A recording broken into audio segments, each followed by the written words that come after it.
show.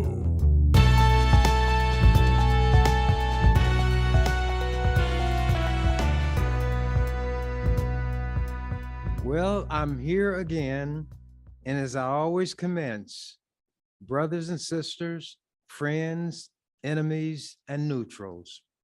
Now, as I've said, I make hats. If I make a hat and it fits your head, that's on you. So if you choose to be a brother or a sister, fine with me. A friend, I can tell by your conduct. Enemy, I disregard enemies because that means people have a negative attitude, which nothing I say is going to alter. So I just dismiss them with the notion that they're entitled to their opinion. And as long as they don't put their hands on me, they won't have anything to worry about from me. I'm a man of peace. There was a general, and he made that comment, and people wondered what in the world he meant.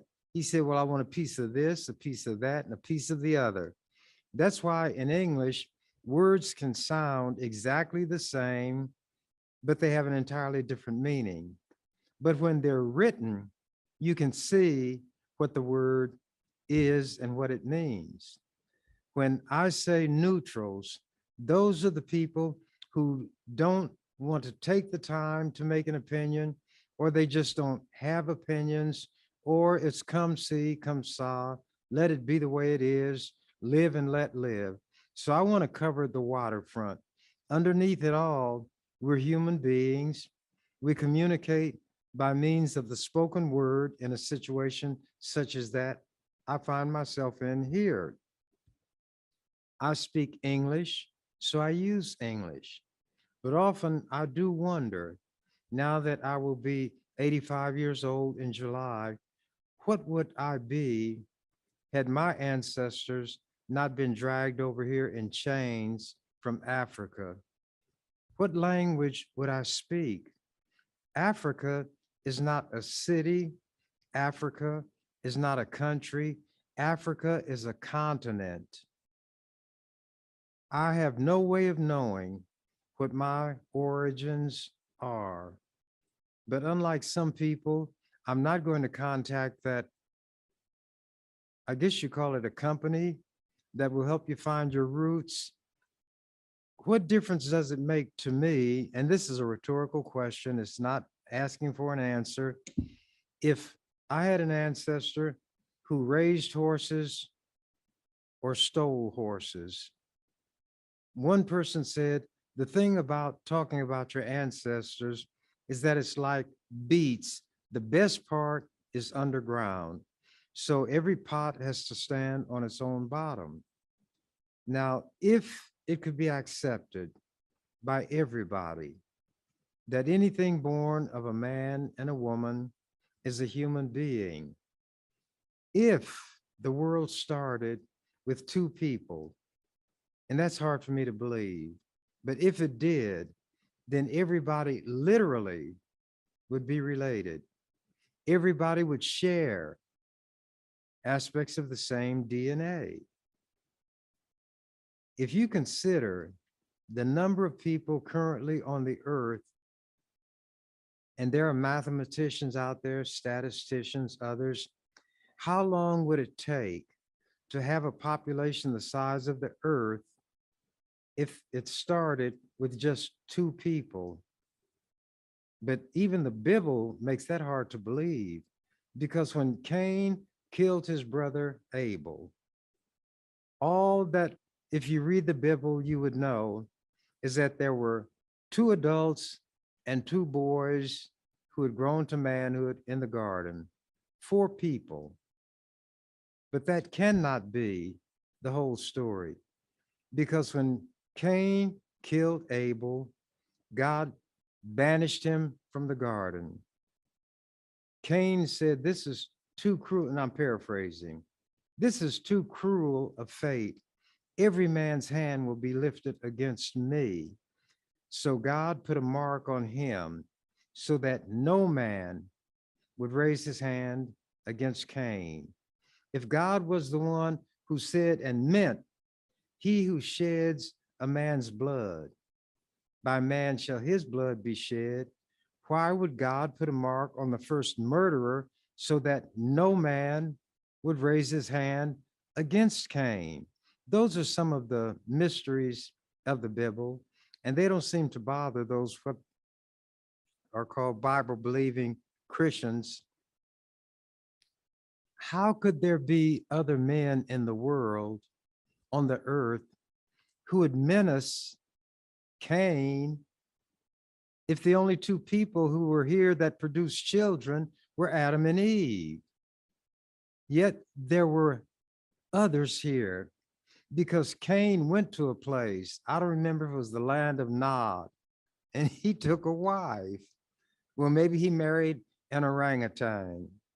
Maybe he married a chimpanzee. Maybe he married a snail. Snails could have been bigger in those days. You don't know what was going on then, but it's why many things that human beings produce, especially in the way of writing, must be taken with a grain of salt when they inject mysticism, ghosts, goblins, supernatural forces that supposedly can be persuaded to interfere and become involved in the activities of human beings. There is a verse and it says, the fervent prayer of a righteous man availeth much. There must not be very many righteous men. And what about the righteous women? The Bible, as Mark Twain said, and again, I'm paraphrasing, is an interesting book. It has murder, war, mayhem, and 2,000 or 3,000 lies, actually more than that. But I say to each his own, to each her own. If somebody disagrees strongly with you, nothing you say will make any difference. Why become angry because of a difference of opinion? And that brings me to the subject that I have difficulty staying away from, and that's Cyrus the virus, known otherwise as COVID-19. Now, there are other coronaviruses, of which COVID is one, and that is kind of a way of identifying this particular strain. The COVID stands for corona, CO, virus, VI, disease. Coronavirus disease is shortened to COVID. And by putting the number 19, then that lets you know the year that it was discovered. But there are other coronaviruses, and this one has begun to mutate. The Omicron, the Delta, there may be others.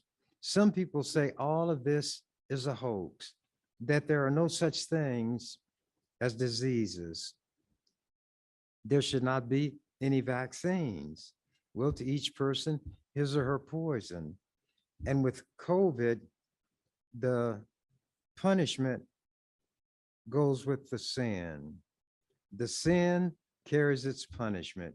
And I use the term sin advisedly, but the action carries its own consequences. You don't believe in vaccines, you don't want to get vaccinated. Well, there's a price that will be paid. And when it's paid, when it comes due, you will have to pay the piper. What I did before coming down today is to call Johnny Rogers. Johnny is about 14 years younger than I am, maybe a little few years more than that. But at any rate, he is now 70 years old from what I read in the paper. I'll be 85 in July. So let's say between 14 and 15 years older I am than Johnny. When I was cutting hair at the barber shop on 25th and Spencer, near 24th and Spencer in Dan Goodwin's barber shop, Johnny used to get his hair cut there. And so I knew him from the time he was a small lad. I was aware of what he did in high school playing football. Johnny was a whale of an athlete. He never was that large when you consider the size of the other people who played football. But what he lacked in weight and size, he made up for with elusiveness, speed, and an uncanny ability to not be where they thought he was when they attempted to make a tackle. And because of that, 50 years ago, last year, Johnny made a run in a football game called the Game of the Century between Nebraska and Oklahoma. And naturally, I was pulling for Oklahoma. Johnny received the punt, and Johnny ran through that Oklahoma defense like a hot knife through butter. He ran all the way back for a touchdown. It is a classic play. Some people use the term iconic. It hasn't been seen again in exactly the way Johnny did it. And he was so elusive, was so fast that he was given the nickname of Jet, not just because it starts with a J and his name starts with a J, Johnny the Jet. They called him that because he could move like a jet plane.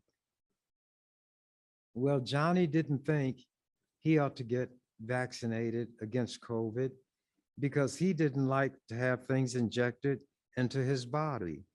Do you think I would fall out with Johnny because he chose not to be vaccinated? Do you think I'd argue with him? I would discuss it with him, but I wouldn't argue because it's up to him to live his life the way he chooses and die the way his life leads up to his dying.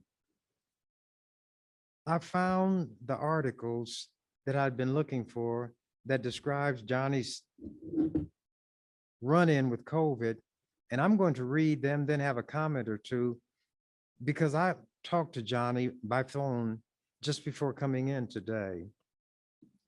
Headline from a December 6th World Herald article, Husker legend is in hospital with COVID.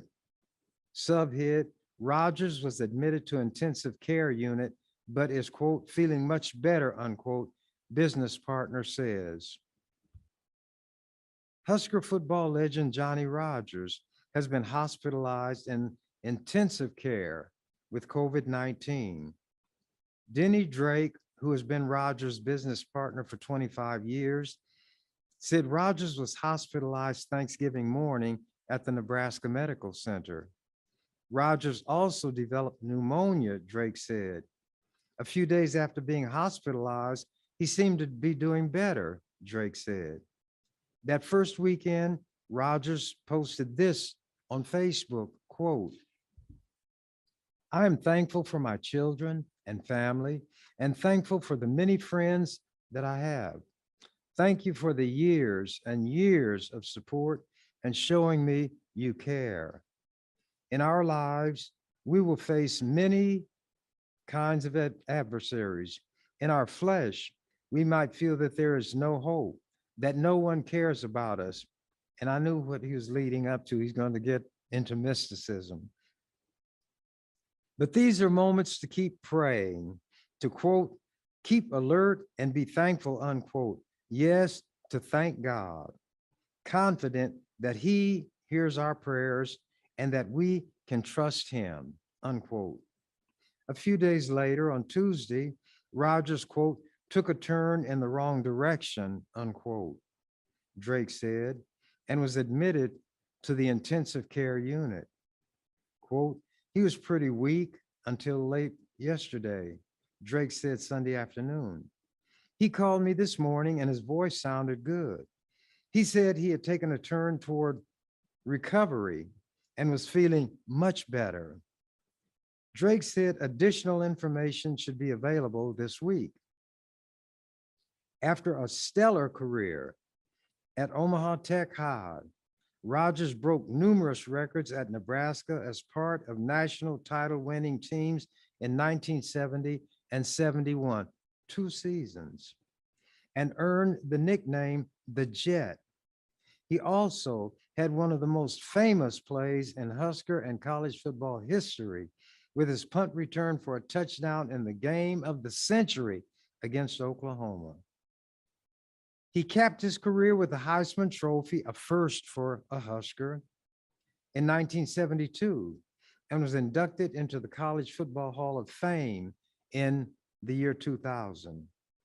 He is also an entrepreneur, community activist, and author. He and Drake are partners at Performance Solutions Worldwide and are co-founders along with William Reed of the Jet Award Foundation and Trust, which hands out the Jet Award annually to the top return specialist in college football. And that was written by Deputy Sports Editor Kristen Donovan. No, that's who contributed to this. Nancy Gardner wrote the article. Now here's the next one. This is December 15th, 9 days later. Rogers is back home after battle with COVID. Sub, he was unvaccinated, but urges others to get the shot. Little sips of air.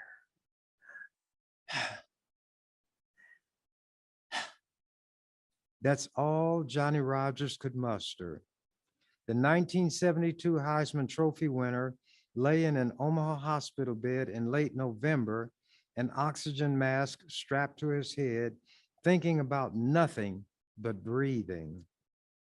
Quote, as long as I could take a sip, I could get better, unquote, the 70-year-old Husker football legend said Tuesday. I couldn't quit. Rogers returned to his Omaha home this past weekend following a harrowing month-long COVID scare that consumed several members of his family. The Jet himself lost 35 or 40 pounds. His muscle and strength are gone. He still needs oxygen, quote, all day, all night, unquote. He suspects he'll need a year to recover. Rogers regrets that he hadn't been vaccinated against COVID. You all have heard that expression. Experience is the best teacher, and some will have no other. Johnny was one of those who would have no other. But the difference between Johnny and some hard-headed, thick-skulled people, Johnny learned from that experience. He has numerous friends, numerous admirers, family members, and he doesn't want them to make the same mistake he made. He's not speaking theoretically as I do, because I don't remember when I had any kind of sickness. I don't get sick. Even viruses and bacteria don't care much for me. They leave me alone. I'm an outcast among the disease causers. However, I don't take chances. I get a flu shot every year. As I said last week, I'd gotten a pneumonia shot several years ago, and I don't have to get another one. I never had a touch of pneumonia, nothing. I don't get a cough. I don't get headaches. I guess I ought not regret that too much. But at any rate, Johnny learned, and he doesn't want those he care about to go through what he went through. And I'm afraid that there are going to be people who know Johnny, and he's going to have to adopt what Jesus said about some people. They won't believe the one returned from the dead, and COVID will take them home, but they won't come back. But let me continue this article and finish it.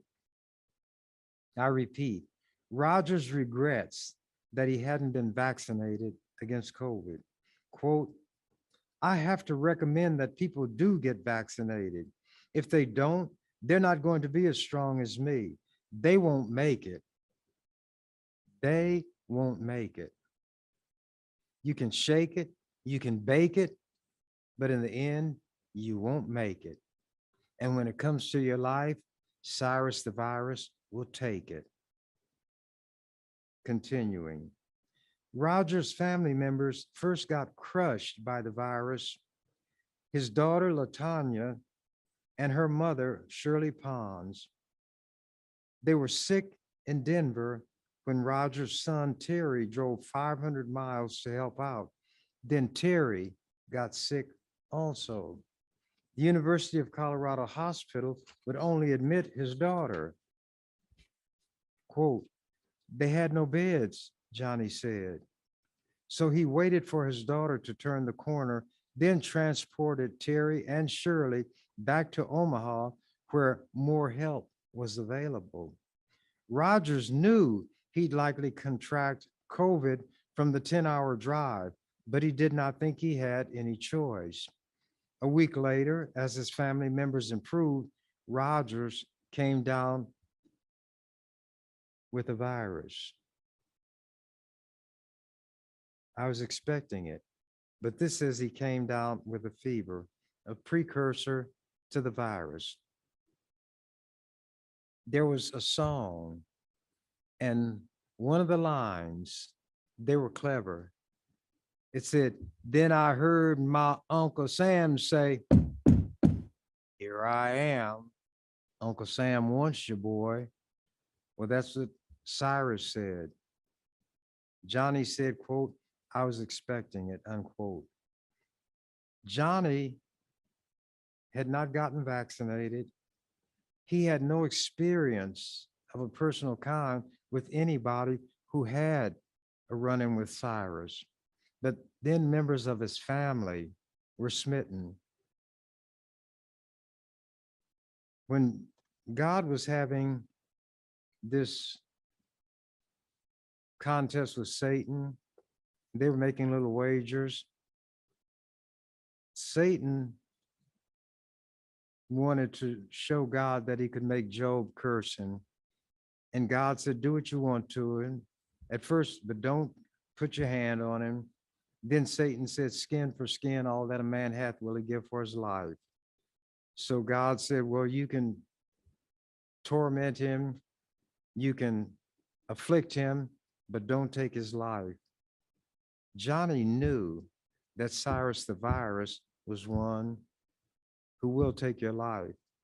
There'll be no bargaining, no saying I'm sorry, and it make any difference. Fortunately, Johnny was strong enough to still be here.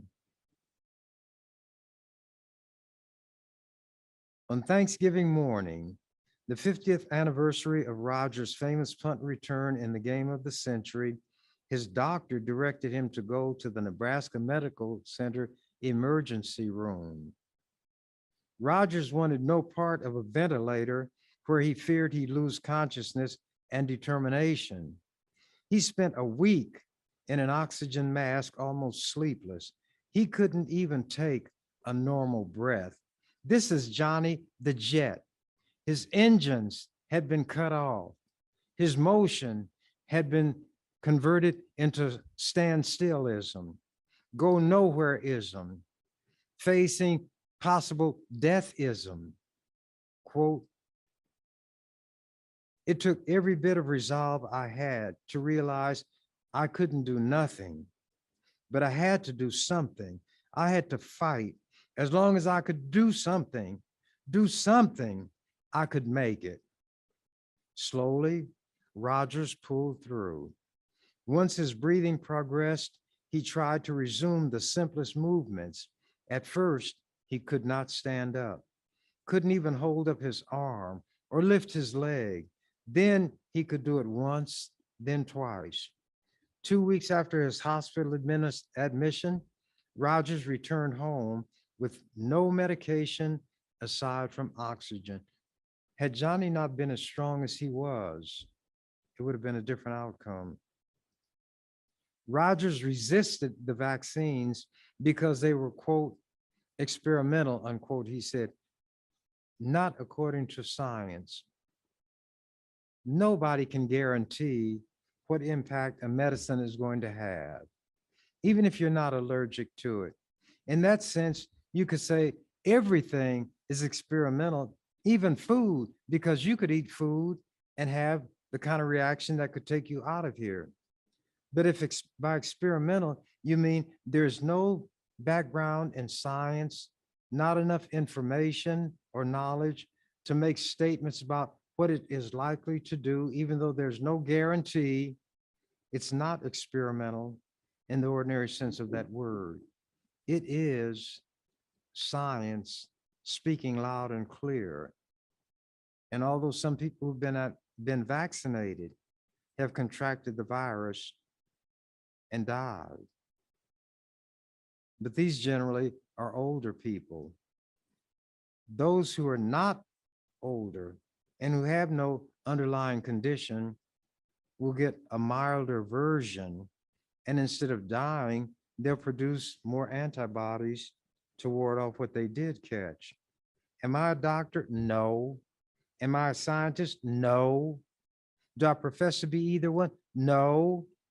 But I can read and I understand what I read.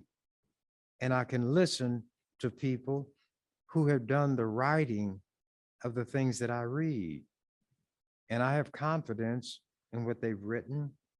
And when there are millions of people who've gotten vaccinated who don't come down with the virus, but there are hundreds of thousands who didn't get vaccinated and they're dying, I say the evidence is such that I'd put my money on the vaccine. It's like that song, it was a comedy song, bet on Stu Ball, he's gonna win, win, win. Bet on Stu Ball, because he's gonna win. But Stu Ball, in the process of running, could have broken a leg. But that's an unforeseen event, and such unforeseen events can befall anybody at any time. But Johnny wished that he had gotten the vaccination, and he advises those who have confidence in what he says based on his experience, they should get the vaccination. I'm going to go up at the beginning of this paragraph again. Rogers resisted the vaccines because they were, quote, experimental, unquote, he said. He did not want to put something unknown into his body, aside from the occasional bourbon and Coke. Quote, I'm so healthy, I'm an herbalist. But that was not enough to stave off Cyrus the virus, who is desirous to make us all expire. But Rogers said he's, quote, not doing the right thing if I don't point people toward the vaccine, even though it's experimental.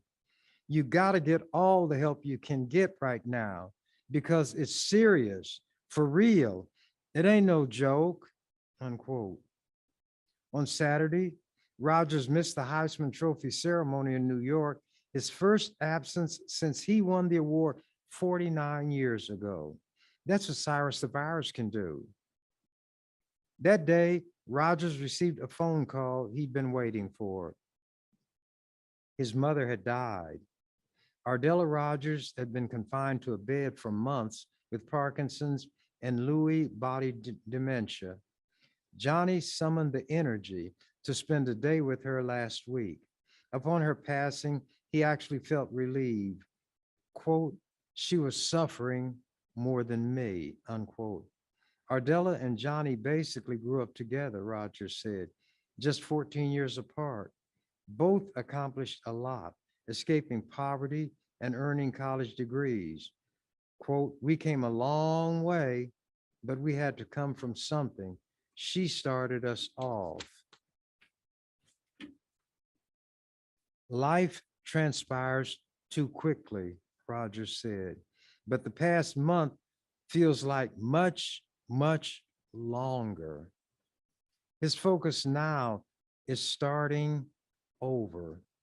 Johnny the Jet, like that first plane at Kitty Hawk, where several people gathered to talk, Kitty Hawk, South Carolina, where the Wright brothers, Orville and Wilbur, made the first flight. Oh, here's a little rhyme. The first plane to make a flight was made by Orville and Wilbur Wright. On the sand dunes at Kitty Hawk, several people came to watch and talk. And now I'll leave that alone and come back here and walk my way through this article, which has here and there a particle. Anyway, Johnny's focus now is starting over, getting back to normal. Quote, I don't want to be a superhero, but if I can get back to where I was, I'll be so happy I won't know what to do. Just give me back what I had and unnecessarily lost. I threw that in. Rogers has a favorite saying, quote, every day is game day, unquote. And this is no time to get complacent. Every day, friend Mike Yanni, and Yanni he sees me as an enemy. He's made a lot of money. He's an investor. He's a developer. He's the one who persuaded the Douglas County people to build that kid jail in downtown where no jail should be. No jail of any kind should be downtown. It's small. The rooms don't have enough space. There are things about it that were not acceptable to the jail standards people, but they're not in a position to say you can't build it. So already there's conversation going on about making improvements and it hasn't even been built. Not enough natural light, no place for recreation, and there will be an over-representation of Black people and Latino people, as always happens, because when white people hold the keys to the jail, they have more of us in there than their own kind. But anyway, everyday friend Mike Yanni calls and checks on him. Every day his son and daughter stop by. Rogers' sister, who lives across the street, comes over and mocks his arms that, quote, look like fingers. Hey, little man, she says, driving him crazy. Now I'm going to use the language Johnny used in this article. I don't use that language. I don't need it. It's beneath me. But I'm reading his words and I'm not going to prettify his words. I'm not going to translate and interpret his words. I will read his words and then I might comment. But I'm not going to read something that he didn't say because I don't use that kind of language. Continuing, but little moments of joy and laughter are emerging. A few days ago, a friend stopped by with fresh cookies. Them cookies were so goddamn good, I tell you. Guess which word I don't use? It's not cookies. It's that other one. Johnny's appetite is back. So is his sense of humor. Can you believe he spent the 50th anniversary in the ICU? Give me, game of the century, man. It was a hell of a fight again.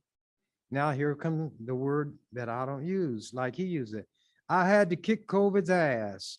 I had to kick pneumonia's ass, and they were fighting like a dog. We had it out. And I came from behind and pulled it out at the end, just like in the movie, unquote.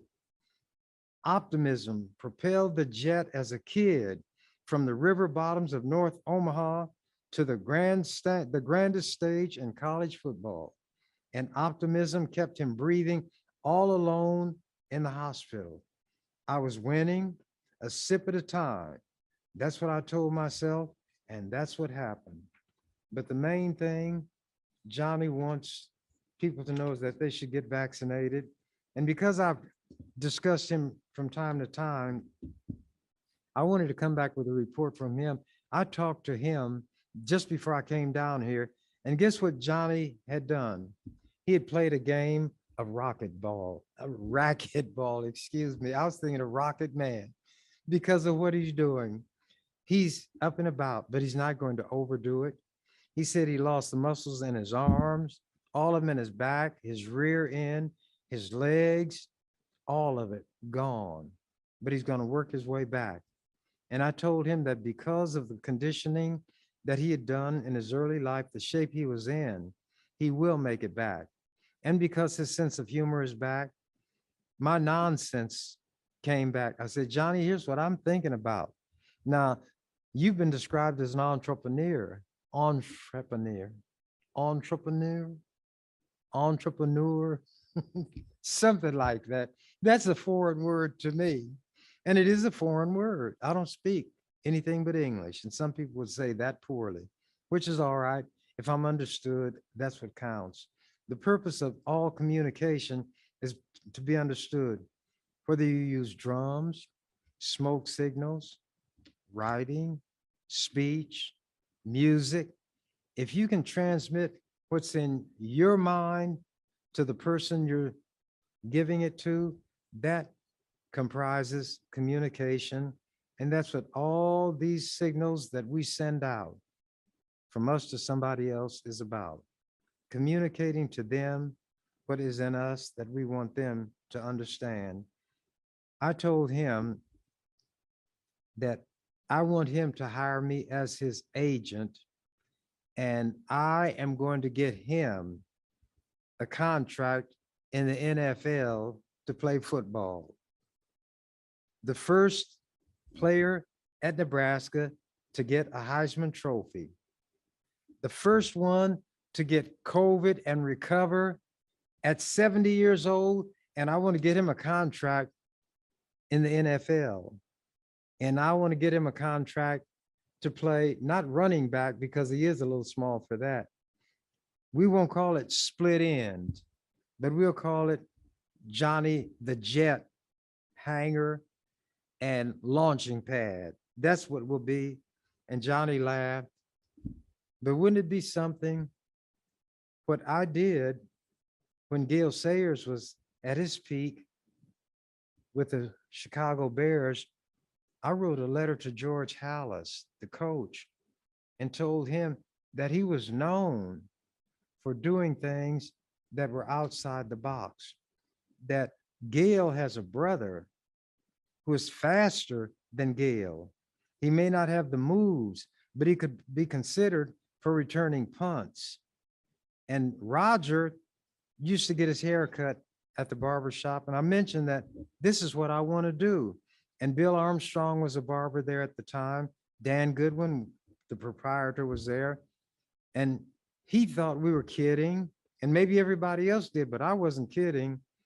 And after we talked about it, we decided that that's a good thing to do. When I say we, I mean the barbers.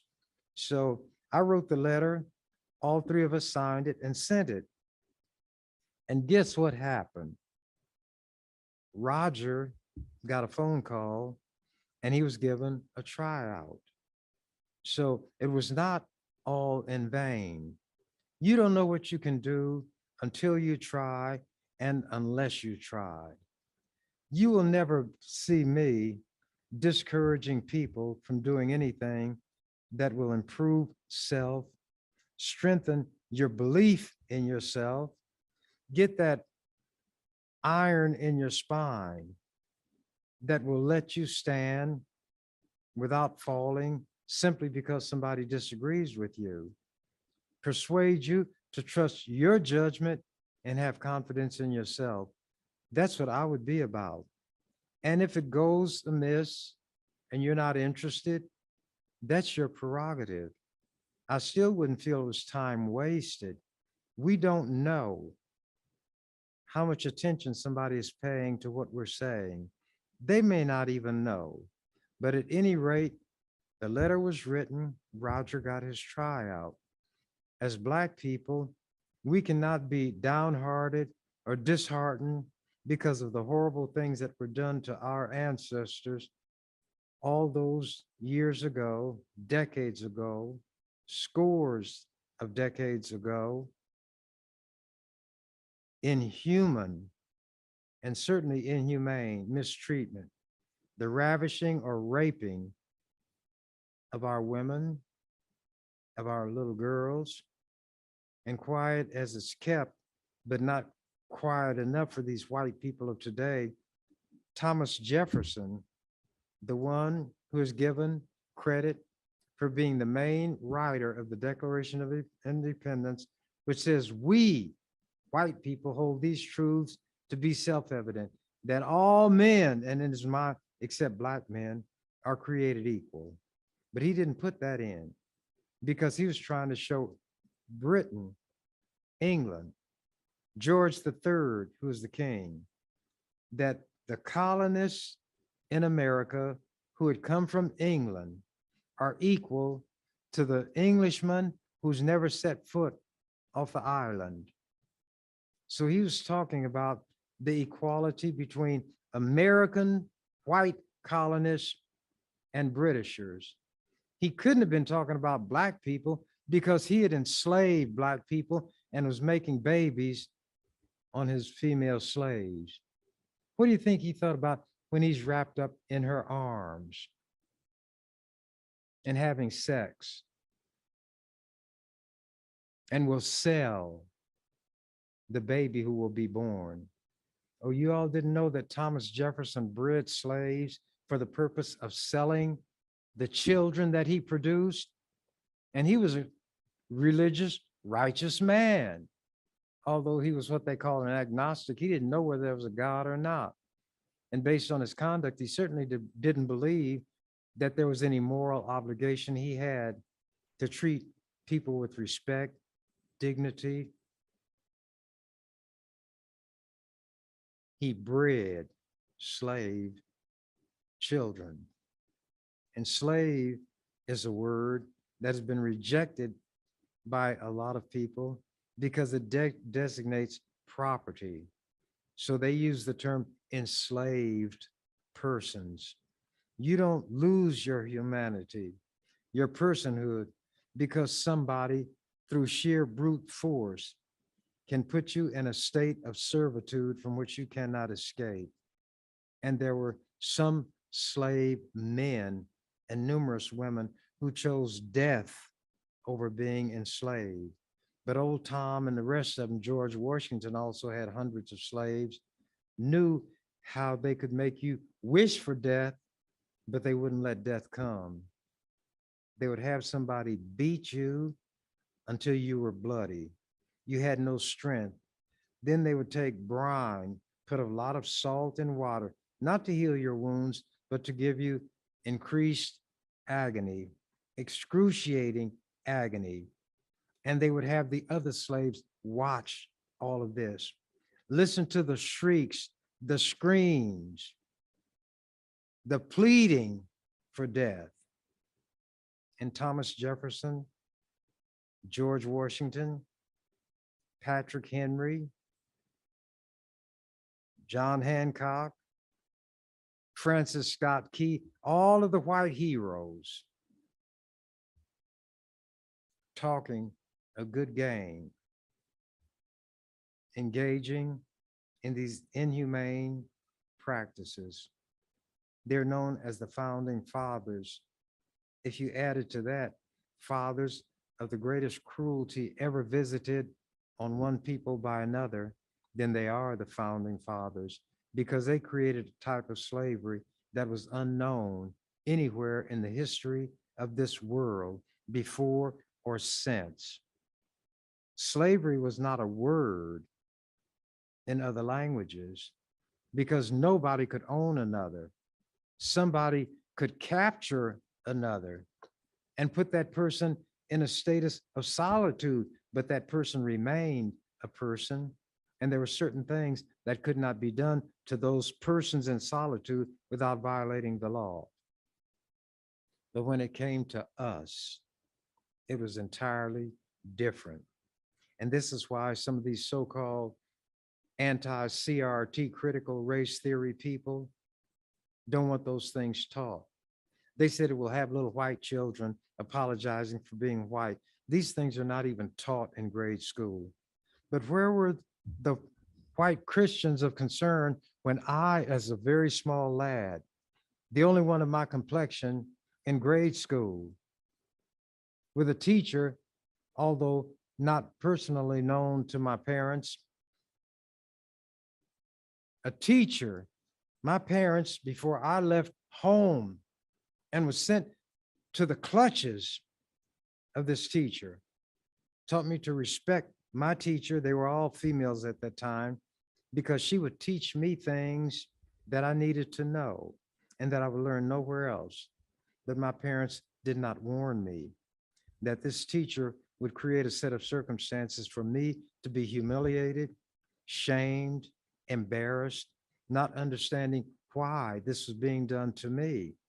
And that was when she read the story of Little Black Sambo and had caricatures drawn, a black blob, big red lips, eyes like saucers with dots on them, little braids with 1,000 ribbons, and the little white kids could laugh. My parents didn't prepare me for that.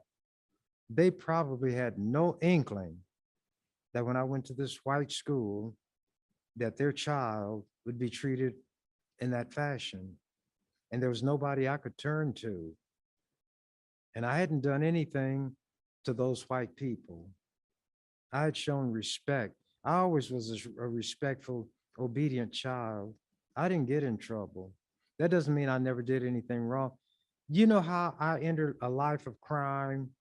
We would go into this garden and steal tomatoes, never more than we could eat.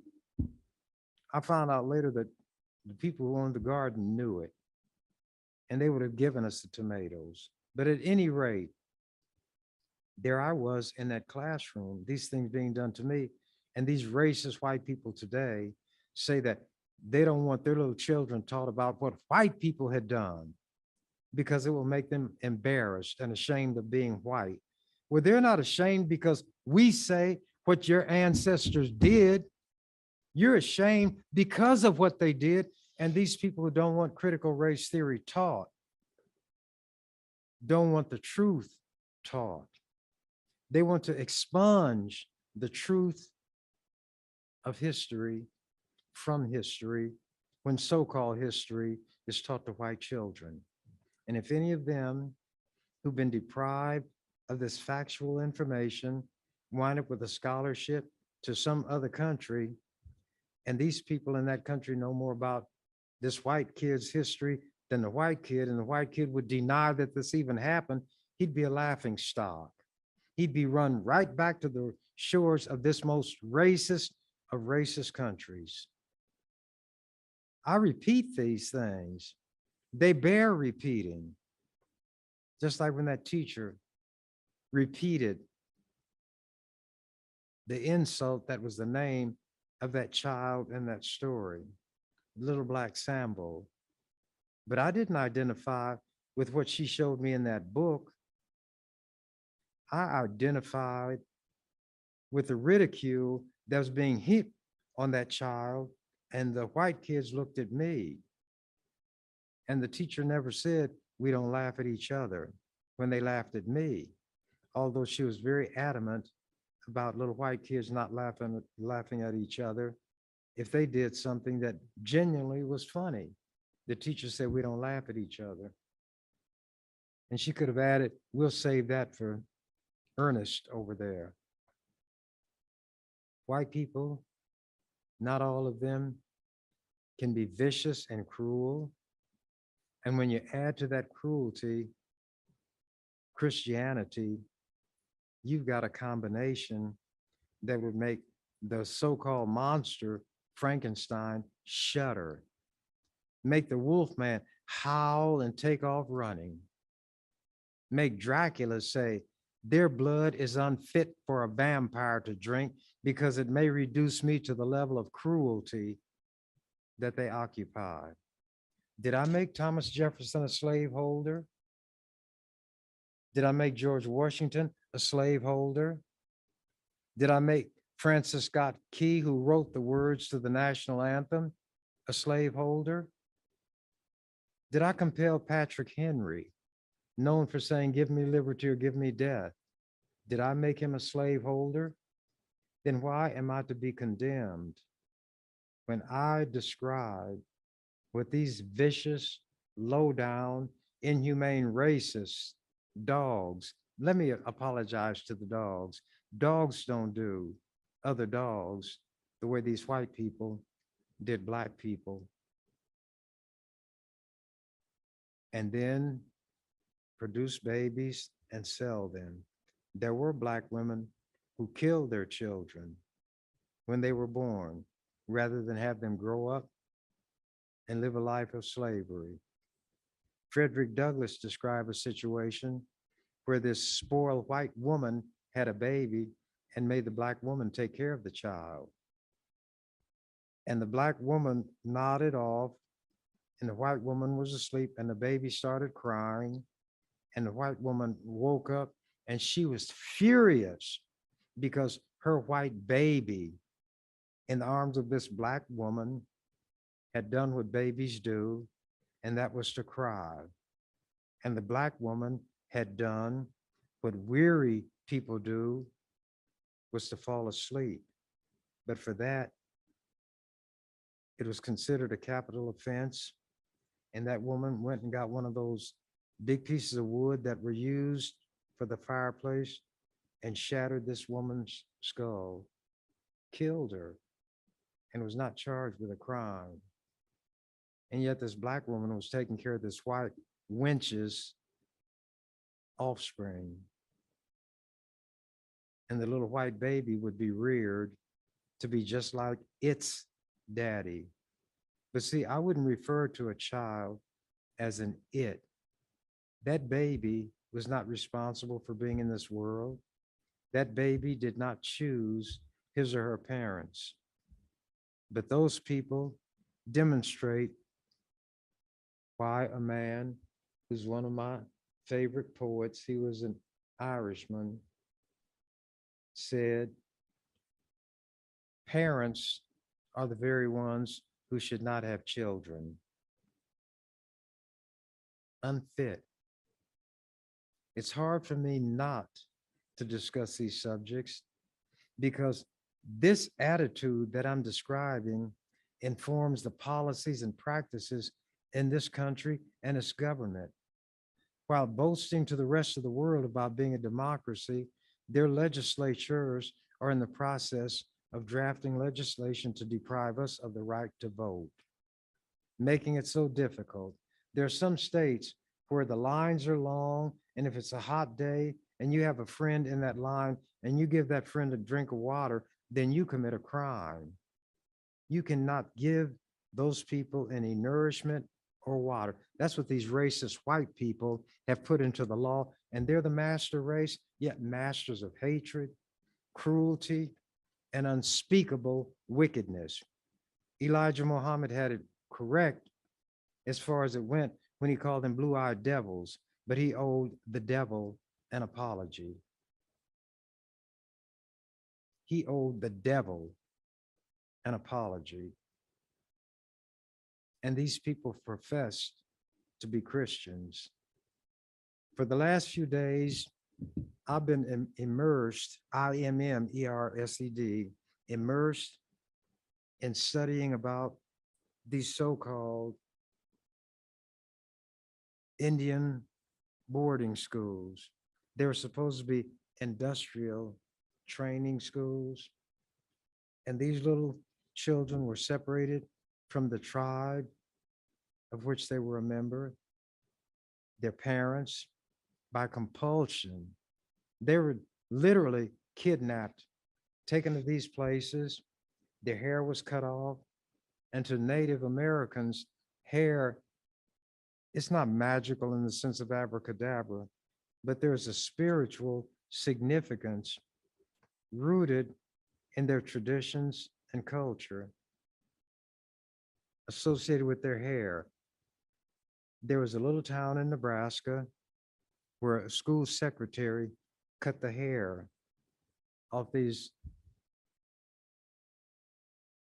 young Native American girls. And the parents objected, but that didn't stop it. Finally, they took the matter to court, where I'm sure they're going to win. But at any rate, that is the arrogance. These children were beaten bloody. I read about a testimony that a woman gave decades ago when Congress had gotten word about the cruelties being inflicted on these Native children, and she said that this little girl had done something, and these kids were farmed out to these white farmers and white people in these little towns where they were sexually abused, assaulted. They were supposed to be paid for the work. They never got paid. If they disobeyed one of these white people, then there was hell to pay when they got back to this cruel place. This one little girl came back and she was bloody. Her face was swollen, discolored, blood in her clothes. And this woman was an employee at the school. She was a matron. She asked, what happened? And the little girl told her that the superintendent had beaten her. This is testimony the woman gave before Congress. And when the congresspersons were stunned by it and asked, well, why didn't you say anything? She had been told that any complaints that were filed would be sent back to the school, so-called, and they had had it made known to them that they would be fired and never able to get a job again.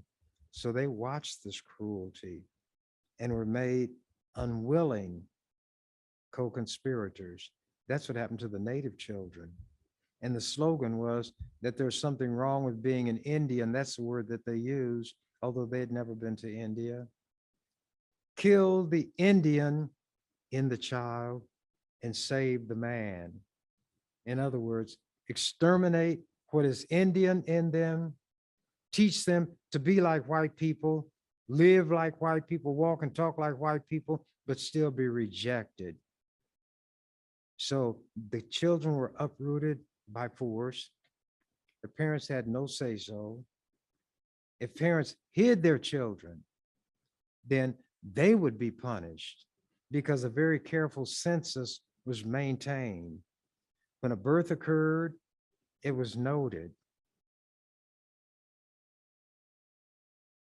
And if there were not the requisite number of children based on the number born during a certain period of time, then there was hell to pay on the part of the parents until they gave up their children.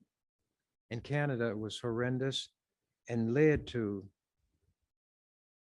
investigations, not only in Canada, but on this side of the line in the United States. They found literally hundreds of unmarked graves of children. They used ground penetrating radar that would detect the bone. Radar, these are radio microwaves, and if they strike something that's hard, then it reflects the wave back and a machine picks it up. But at any rate, they began to find these hundreds of children's bodies. So they started checking things out on this side of the border, and the same thing obtained. There was one of these schools, it was the fourth one built in this country. There may have been 25 of the government held factories and churches, mainly the Catholic Church, but the Methodists, the Quakers, others ran these places, and the children were all victimized. And if you think that they would not be sexually abused back then when it was approved, look at what happens today with the sexual abuse of these children by Catholic priests who were covered for, even by the Pope. The last Pope who retired so that the current Pope could take over had been the Archbishop in Germany. His name was Ratzinger, and I called him Ratzinger the Rat. And the other day he made an apology about things he had allowed to happen in Germany in terms of sexual abuse of children by priests. That's what happened with these churches. And right now, while I'm speaking, there are what are called reconciliation groups that the church representatives are going to apologize Some of the churches are opening their archives and their records, not because they want to do the right thing, but because of the possibility that some of these descendants of those children, many of whom were murdered at these facilities, these descendants may be able to find somebody who was a member of their tribe, who may have been a member of their family, but at any rate, the remains could be recovered and buried either on the reservation or in a family cemetery plot. Now, I'm hated by a lot of white people. When I was in the legislature, not only was I the most known person in Nebraska, but the most hated man in Nebraska. That's why they amended their constitution to get term limits to get rid of one black man. But when I became aware of the fact that the university, the historical society, and museums had on display the remains of native people, I got a bill and I had to fight to get it to make sure that all of the remains of native people, whether they were in boxes, stored in closets, in display cases, had to be returned to the families if they could be determined. If that couldn't be determined, then to the tribe from which they originated. And if that couldn't be determined, to a tribe willing to take them and give them a respectful, decent burial. It was the first law of its kind in this country and became a model for federal legislation. Just as my resolution that said that no state funds should be invested in companies that did business in or with South Africa. Any funds that this state had for investment could not be invested in those operations. Well, naturally, the investment officer talked about how much interest they got and they could lose that. And I said, well, if you're talking about a return on your money, should the state go into the dope selling business? Because you can make a huge amount of money there. But Nebraska did not pass my resolution because they wanted to do the right thing. None of the arguments that I gave against the vicious kind of segregation known as apartheid in South Africa made any difference. None of that.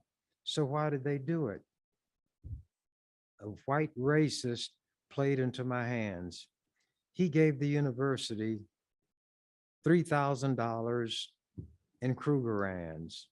These are the gold coins that were wanted throughout the world because they had the highest content of gold.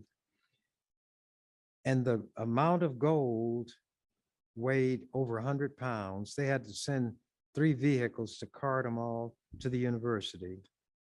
That racist played into my hands.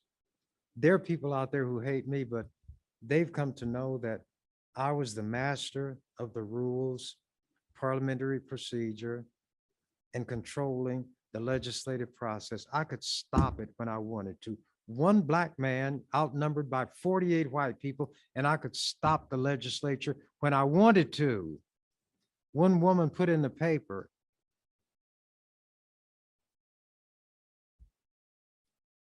the governor may control the purse strings, but Ernie sets the agenda for the legislature. So being always alert to see an opening that would put me in a position to use my knowledge under their rules to obtain what they wouldn't do because it was just. I said, here's what I'm going to do, because my resolution had been introduced. I'd introduced it, there'd been a hearing. The Consul General of South Africa, who was headquartered in Chicago, they didn't have real ambassadors because they didn't have that kind of relationship. America, in its hypocritical racist self, didn't want that kind of connection to South Africa, but they let the Consul General have an office there. He came and testified against the bill. Asked, how could I know what goes on in South Africa without being there? And I said, well, you're wearing shoes. I don't know that your shoes have a sole and a heel, but I believe they do. I know they do. And I'll bet you $1,000 against a penny that they do. And I've never seen the underside of your shoes. Well, I knew how to get those people. Here's what I told my colleagues. When the budget comes up for the university, I'm going to have somebody calculate the dollar value of those Krugerrands, and that is the money I'm going to deduct from the university's budget. And they knew I didn't shoot blanks. So the senators from Lincoln, where the university is located, asked me, Ernie, what can we do to persuade you not to do that? I said, I've got a resolution. You all know what it is, to stop investing state funds in South Africa or any company doing business in or with South Africa. Pass my resolution and I will release the funds that go to the university located in Lincoln. And you know, those devils did? Not all of them voted for my resolution, but they voted to pass it in sufficient numbers. And I believe my time is up. So how many minutes? Okay. I was given the word that I got a few more minutes. I'll finish that story. I told them that if you vote for my resolution, it had those whereases, talked about the racism, the cruelty, the mistreatment of the Black people in South Africa, and all of that history. Vote for that resolution, and I'll let you have your budget. Now, how arrogant could somebody be? How self-centered, how presumptuous could a lone Black man be to dare to tell 48 white people who have the votes, if you don't give me what I want, I will take money out of the budget that would go to the university. Couldn't they get 48 votes? There were 48 of them, but here's what they knew. Like tentacles or like roots that go deep into the earth and proliferate and spread, they knew there was other legislation pending. And they knew that not every senator would vote for their legislation. And if Senator A had a bill and he had offended me, then Mr. A couldn't count on Mr. B because Mr. B didn't want me to go after his legislation as I was going to do after Mr. A. So you could say it was like a reign of terror, but it was righteous terror. And it was not terror, it was mastery of the rules and the legislative process, learning their rules, mastering them and the procedures of the legislature, and beating them at their own game. A grown Black man who knew how to fight, not an innocent Black child who didn't know how to fight and couldn't fight. And I think of all the other little Black children to whom that happened. So in a sense, I'm avenging them by the way I do in the legislature. But unlike white people, my arms, my protective arms, embraced all of those who had no voice, no friends, were among those I described as the least, the last, and the lost. I didn't care about their religion. I didn't care about their color, complexion, national origin, or their sexual orientation. They were human beings, and my job as a member of the legislature was to make sure that the laws were just and fair, meaning that no person was above that law, no person was below that law. And I did the kind of job that made them conclude that 30 years after I croak, I'll probably be in their Hall of Fame, which doesn't mean anything to me. But Before I left the legislature, I became the only living person who had anything in that Capitol building named after him or her. There are other people who have things named after them, but nobody who is alive and still functioning, as was the case with me. And I say now, what the canary said when they let him know the cage door was open, I'm out of here. Thank you for watching The Ernie Chambers Show. If you'd like to make suggestions, email us at ewcfacts@gmail.com. That's ewcfacts@gmail.com. This has been an EWC Communication production.